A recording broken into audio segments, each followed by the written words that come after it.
ऐश्वर्याचे सर्वांचं भलं कर, कल्याण कर, रक्षण कर, तुझे गोड नामुखात अखंड राहू दे. अनंत कोटी ब्रह्मांड नायक श्रीमद राजाधिराज श्री भवानी शंकर तुझ पापेश्वर हर हर महादेव. वक्रतुंड महाकाय सूर्यकोटी समप्रभ निर्विघ्न कुरु मे देव सर्व कार्येश्वरदा. शुका सारिके पूर्ण वैराग्य जाते वसिता परिज्ञान योगेश्वराचे कवी वाल्मिक सरिका मान्यायचा नमस्कार माझा सद्गुरु रामदासा. आता तुम्ही इथे अचानक आलेला आहे. इथे महत्व किती आहे. गंगा ही 14 कुंड फुल आहेत आणि तुम्ही नशिबाने मस्त आलेले आहेत. आंघोळ करून जा. सर्व मंगल मांगल्य शिवे सर्वार्थ साधिके शरण्ये त्र्यंबके गौरी नारायणी नमस्ते. श्री गंगा माता प्रसन्न. गंगे स्नान करणं माणूस पवित्र होतो.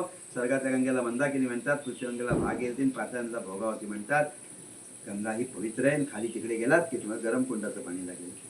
आणि आता ताईच्या ती एक आवाज कोकिळ.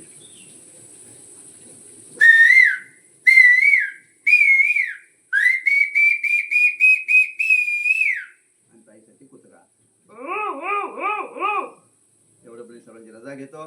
जय हिंद, जय महाराष्ट्र.